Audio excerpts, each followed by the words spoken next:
Y bueno, aquí tiene la... Buenos dias a todos. Bom dia para os brasileiros. Good morning para aqueles que falam inglés. Voy a hablar todo el tiempo en español y la presentación va a ser en portugués. Si alguna palabra o alguna noción les parece importante repetirla en otro idioma, me hacen un gesto e intentaremos que todo el mundo pueda entender. Entonces, el título que fue sugerido para mí, como ya dijeron, sustentabilidad, resiliencia y capacidad adaptativa en las organizaciones. Tal vez todos ya conocen el término resiliencia. No nace en la psicología ni nace en las organizaciones, son los ingenieros y a nivel de física que se trabaja mucho con la noción resiliencia. Originalmente nace de ahí y la resiliencia entonces, bueno, sí, está bien. Muy bien. Entonces, si pudiéramos apagar esta aquí, puede ser esta. Bien. ¿Está bien así? Bueno, entonces, es la capacidad elástica de un material para recobrar su forma original después de haber sido sometida a una presión deformadora. El ejemplo más común que siempre trabajamos es la elasticidad, ¿no? Entonces, los materiales pueden tener una elasticidad que hace que a presiones, a situaciones traumáticas, podríamos decir, presiones deformadoras, los materiales, según qué presión deformadora sea, si son resilientes, podrían volver a su capacidad original. Si yo les pregunto a nivel del ser humano, ¿será que el ser humano puede pasar por situaciones traumáticas y volver exactamente de la misma manera a su situación original? A una persona se le muere el marido, se queda sin trabajo, su hijo tiene un accidente y está en un lugar en donde la mayoría de la población pasa un incendio y está en pobreza. ¿Puede pasar la semana siguiente como si nada hubiera pasado? Una comunidad de fe que pasa por muchas pruebas y queda exactamente igual, ¿sería una comunidad resiliente? Sería una comunidad con algún problema, porque si a alguien se le muere el marido, o a una comunidad se le muere el líder y todo el mundo queda igual, quiere decir que o ese líder no estaba ejerciendo muy bien o algún problema hay, porque normalmente los seres humanos somos vulnerables, sentimos las cosas que nos afectan. Entonces, la resiliencia a nivel de los seres humanos, a nivel de la psicología, tenemos que pensarla de otra manera.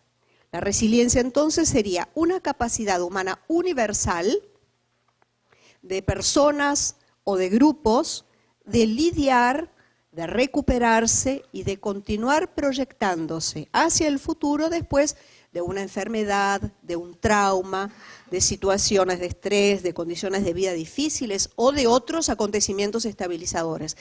¿Cuántas dificultades o cuántas crisis pasa, por cuántas crisis pasa o dificultades una comunidad de fe? Varios desafíos, varias crisis. Algunas tienen que ver con procesos internos, otras tienen que ver con realidades externas. Por ejemplo, si hay alguien de Chile y pasó o el terremoto o los incendios de Valparaíso o no sé, de tantos países que han tenido catástrofes o dificultades, o mismo aquí en Brasil, inundaciones, lugares de sequía, también afecta a la comunidad, aunque no sea directamente de la comunidad. Entonces, las crisis forman parte, y las dificultades y los desafíos forman parte de las vivencias de una comunidad. Por eso es que la resiliencia, la superación de esas crisis, es interesante trabajarla también a nivel de comunidad de fe. Otra forma de pensar qué es la resiliencia, porque ustedes van a encontrar que muchos autores dicen hay demasiadas definiciones y no nos ponemos de acuerdo en qué es la resiliencia. Yo estudié el tema en la maestría y en el doctorado y me tomé el trabajo de ir buscando todas las definiciones posibles para encontrar los denominadores comunes y las diferencias. Y llego a un poco estas definiciones que les traigo. Una forma de pensar la resiliencia de una comunidad de fe. Vencer las crisis y las pruebas, y miren esa palabra, aprender con las experiencias dolorosas, intentando transformar situaciones adversas en nuevas perspectivas. Si yo les preguntara cuál de las palabras es la más importante en estas definiciones para una comunidad de fe, ¿qué dirían ustedes? ¿Qué palabra les parece más importante para pensar la resiliencia de una comunidad de fe?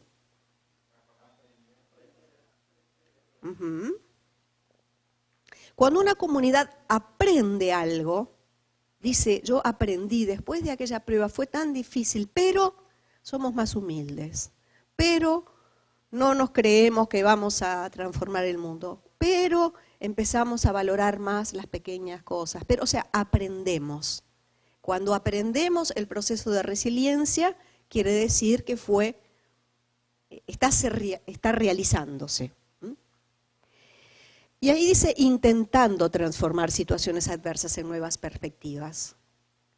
Porque cuando una comunidad se destruye, por ejemplo, se destruyen con críticas, con violencia, con separación, hay que intentar buscar una nueva perspectiva. Y no siempre es fácil. Entonces, ser resiliente es tener esa mirada que nos permite decir, ¿qué puedo sacar de esto? ¿Qué otro ángulo? ¿Qué podemos crear? ¿Qué puede surgir?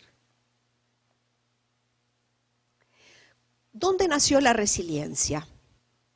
Si hay alguien aquí feminista, le va a gustar saber que fueron dos mujeres que durante 32 años perseveraron, algunos dirían muy tu cabezuda, cabezas duras, 32 años analizando la misma población, niños de 0 a 2 años. Esos estudios fueron en una isla muy pobre, en Hawái, y acompañaron 550 niños de 0 a 2 años, ahí empezaron a medir, a observar, durante 32 años, y esos chicos tenían pobreza extrema, la tercera parte también tenían otras problemáticas como la disolución del vínculo de sus papás, alcoholismo, abuso, estrés. Realmente una población de riesgo, como tantas que nosotros vemos en nuestros pueblos latinoamericanos y en el mundo. En la adolescencia lo que le llamó la atención que si 34% de esos chicos, cuando llegaban a la adolescencia, habían conseguido superar sin intervención clínica, porque ellos solo hacían observación. Y cuando llegaron a esa edad, 25, 30 y 32 años, 80% eran, entre comillas, normales. Entonces se preguntaron, ¿qué pasa? ¿Habrá gente que es grupos o personas que son invulnerables? Yo les pregunto, ¿será que hay gente que es invulnerable y por eso puede superar? ¿Y cómo se explica entonces? Vamos a ver cómo se explica. La primera pregunta que surge es, ¿esas comunidades o esas personas tienen una resiliencia innata, ya la traen? ¿O la resiliencia se va adquiriendo? Y ahí les pregunto, ¿la resiliencia en las comunidades y en las personas es innata o se adquiere? Piensen en ustedes, piensen en las comunidades que acompañan. Pueden hacer una votación sin pelearse porque hoy no nos vamos a buscar una situación traumática para ser resilientes. ¿Quién dice que es innata la resiliencia? ¿Que se trae? ¿Quién dice que es adquirida? ¿Quién dice que las dos cosas?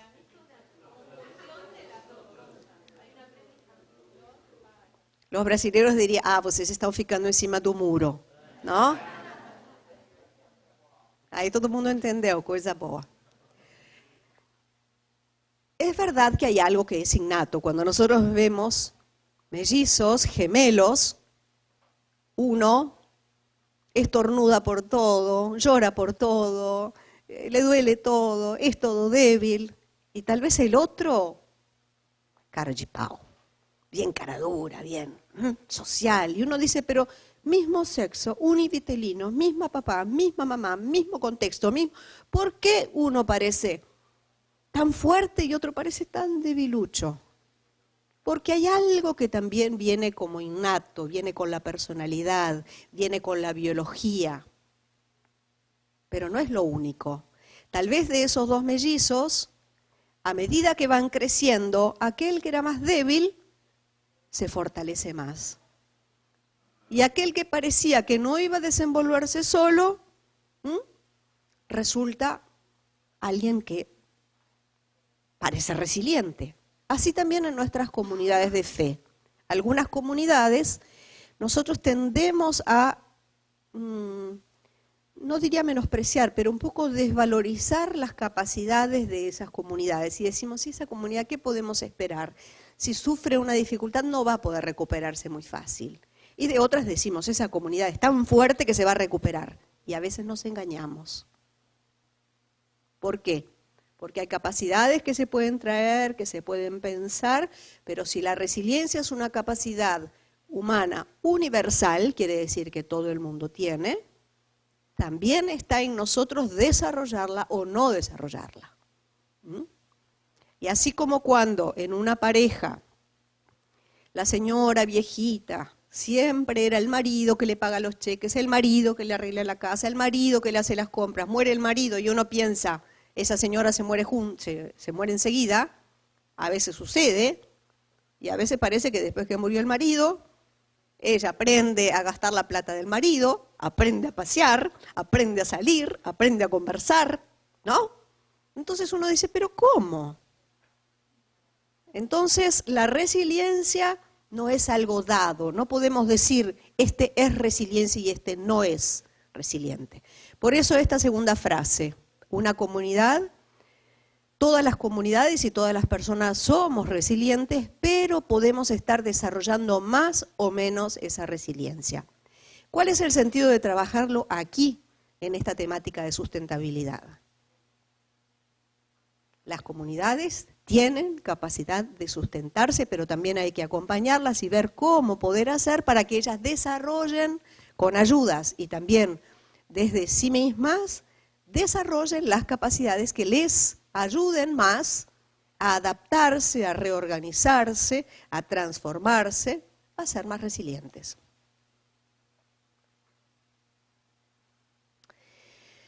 Y ahora vamos a la pregunta.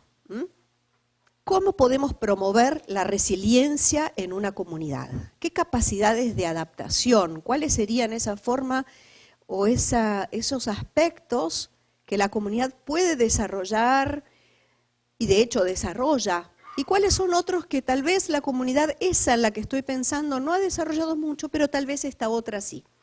La idea sería entonces ahora que podamos ver los distintos aspectos para promover la resiliencia de una comunidad, observar los que ya están funcionando y también ver otros que tal vez no los hayamos pensado. Cuando nosotros vamos a pensar en una comunidad, nos vamos a encontrar que podemos decir, bueno, esta perdió su líder, y esta también perdió su líder, y esta también. Sin embargo, las tres pueden ser muy distintas.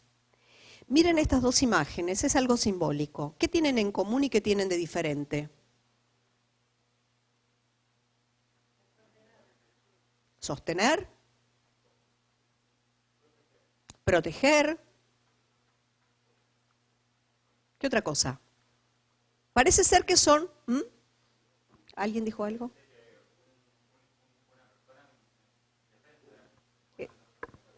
Exactamente. Un adulto...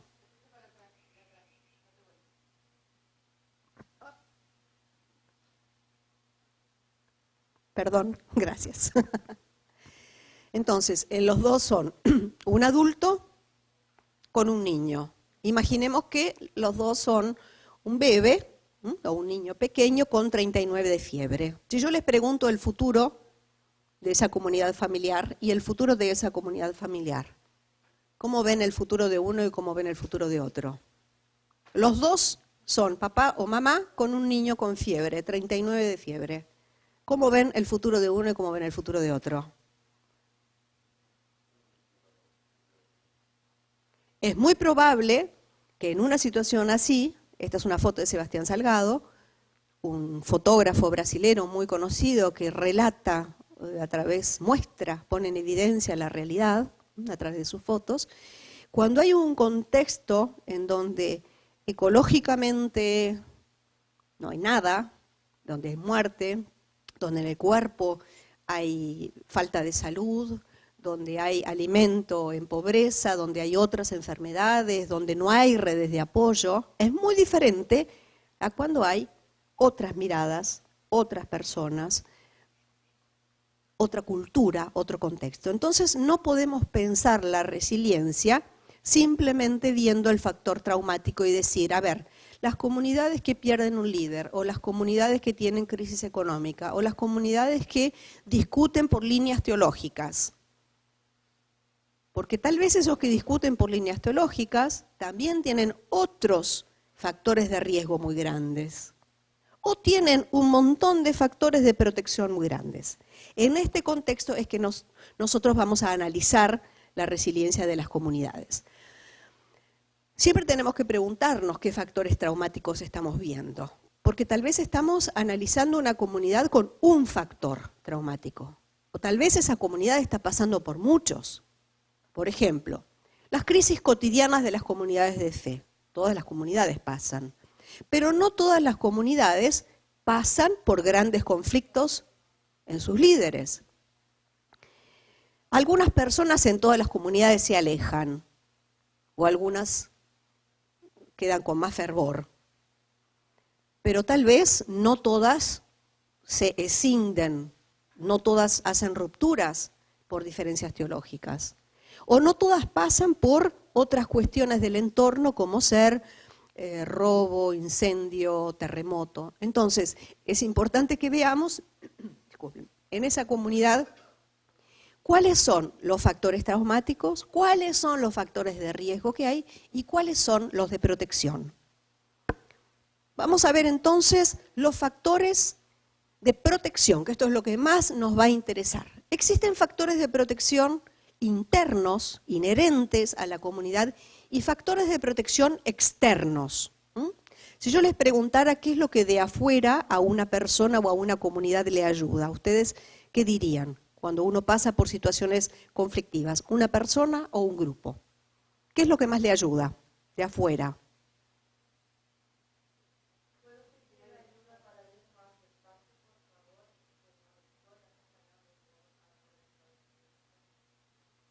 Sí, cómo no. Sí. Desculpa. Excuse me. Sí.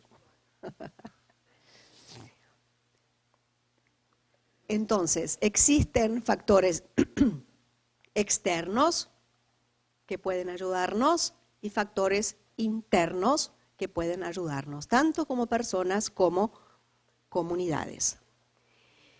A mí me gustaba trabajar con ustedes un ejemplo, un gráfico, un esquema, pensando en construir la resiliencia de una comunidad como construir o reconstruir una casa que está con problemas.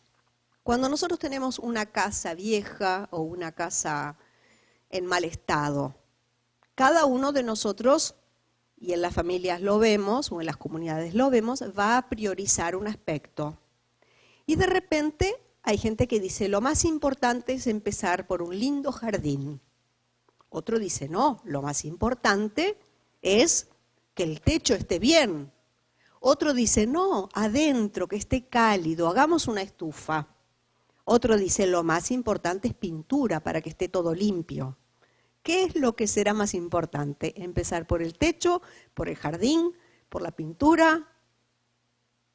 En una comunidad, ¿se destruye una comunidad o está en crisis una comunidad? ¿Por dónde ustedes entrarían a fomentar la resiliencia? ¿Por dónde? Bueno, uno dice la organización, otro dice en el diálogo comunitario, otro tal vez dice, no, la espiritualidad, otro puede decir la escucha. Entonces, para...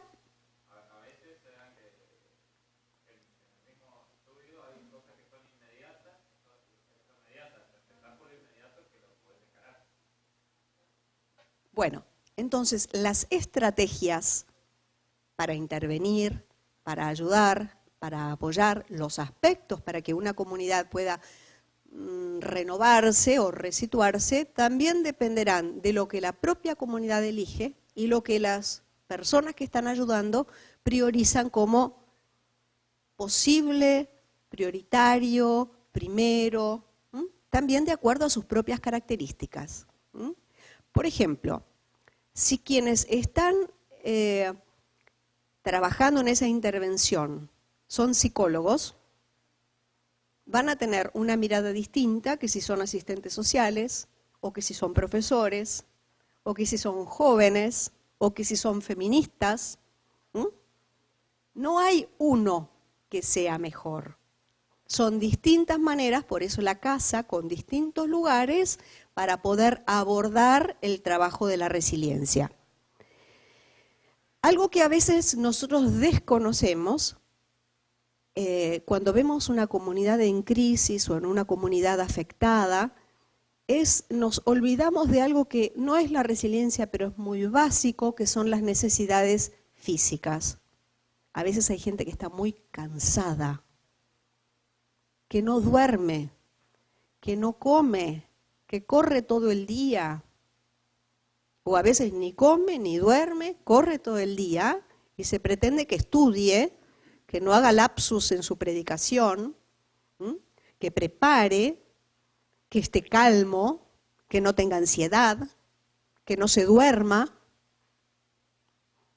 Entonces, a veces desconocemos este nivel, las necesidades físicas básicas, seguridad, salud, alimentación, sueño.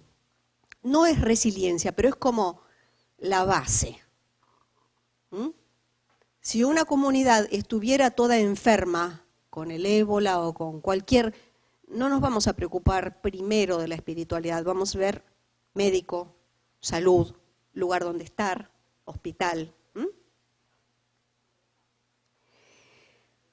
Los cimientos como factor de protección más importante es la aceptación incondicional. Tener personas y establecer un clima dentro de esa comunidad donde las personas se quieren bien, se aceptan, se respetan, se escuchan, se miran. Entonces, quien va a hacer una intervención tiene que partir de esa dimensión. Aceptar a la persona o a la comunidad tal como la comunidad es. Si yo quiero hacer una intervención en una comunidad, digo, imposible. ¿Cómo puede ser que hayan llegado a tal cosa? Bueno, ¿cómo puede ser?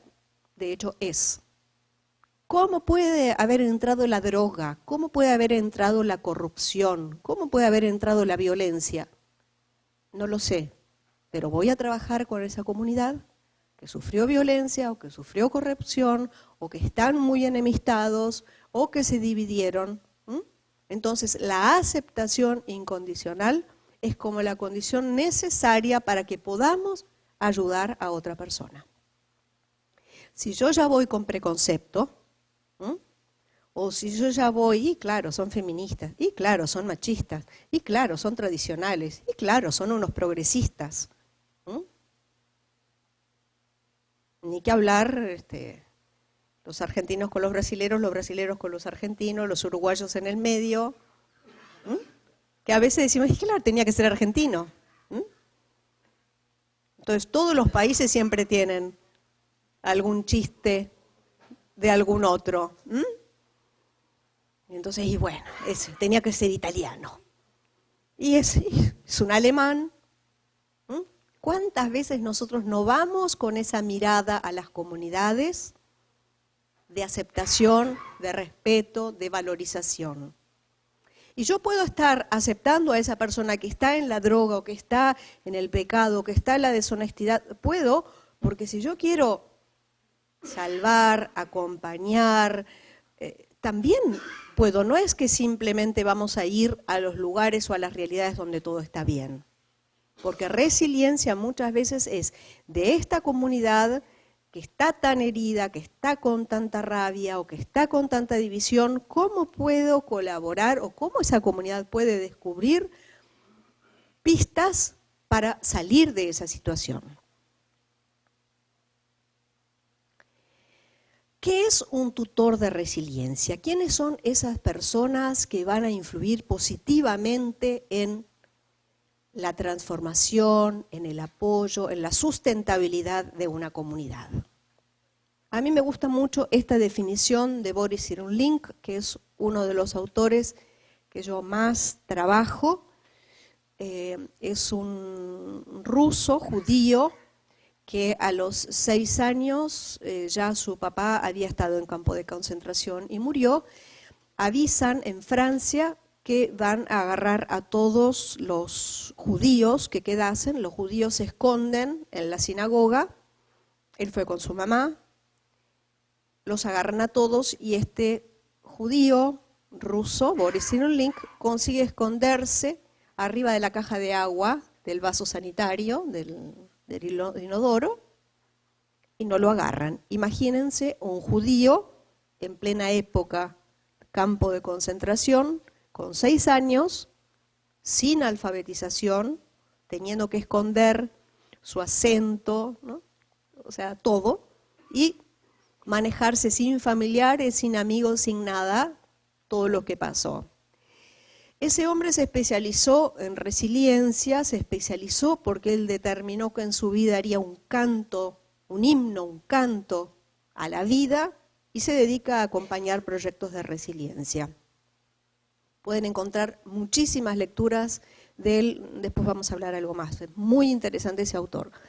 Él dice, el tutor de resiliencia, y pienso en las actividades de ustedes como promotores de resiliencia de sus propias comunidades o de otras, es alguien que acredita, cree en la potencialidad de la persona o de la comunidad a la que va a intervenir, que sabe oírla y tener con ella un vínculo empático para ayudarla a que desarrolle sus propias capacidades de superación.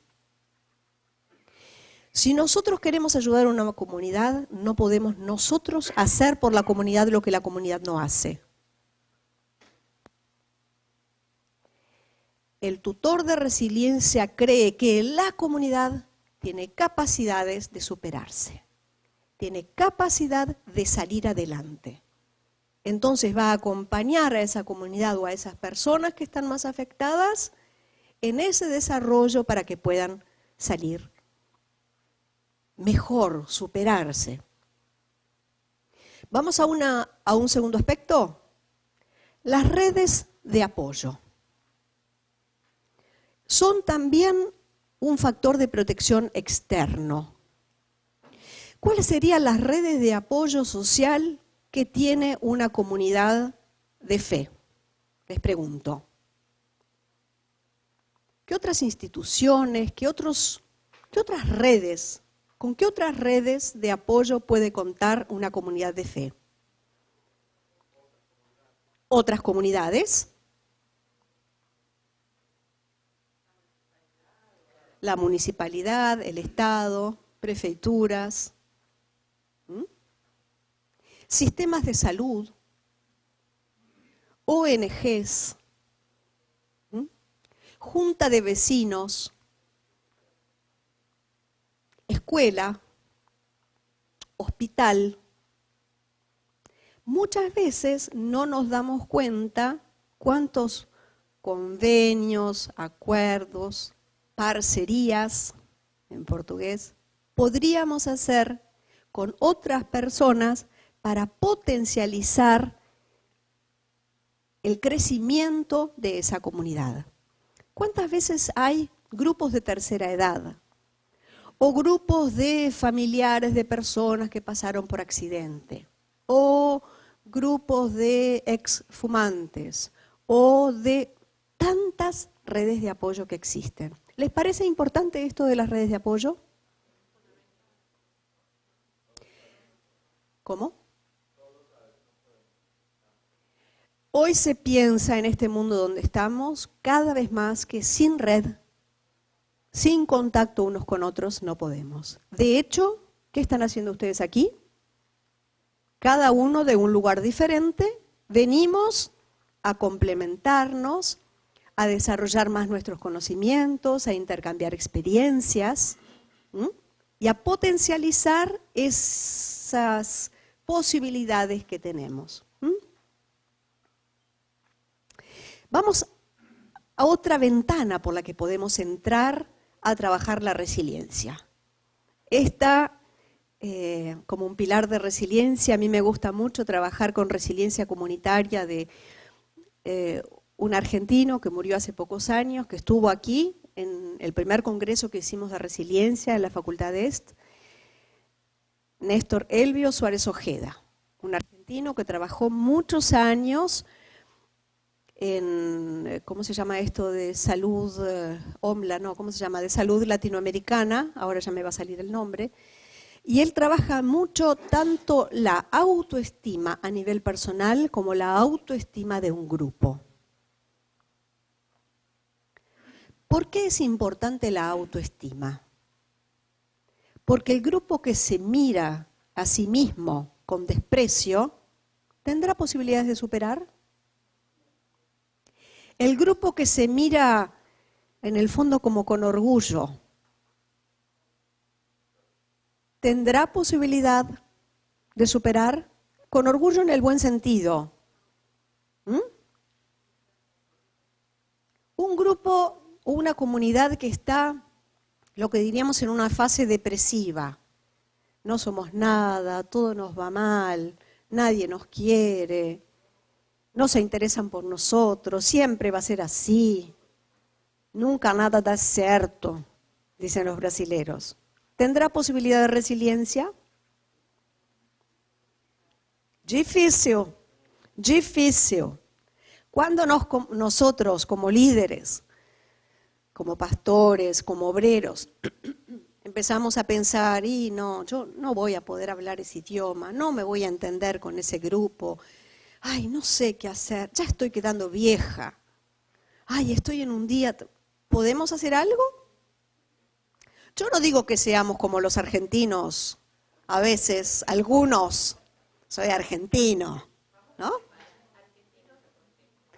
Amo a los argentinos y viví 13 años en medio de los porteños y son mis mejores amigos. Eso no es problema. Digo, si hay algún argentino, ¿se puede hacer amigo mío?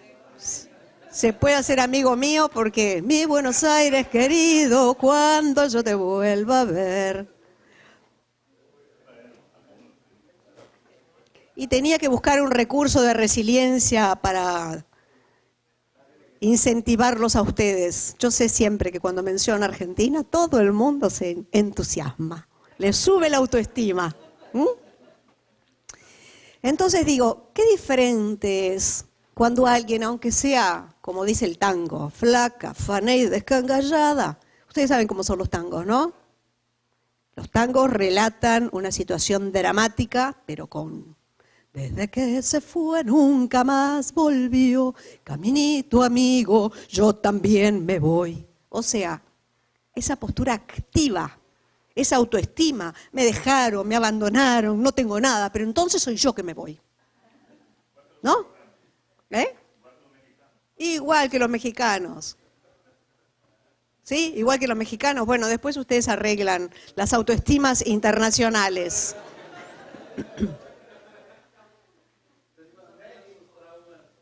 Después tenemos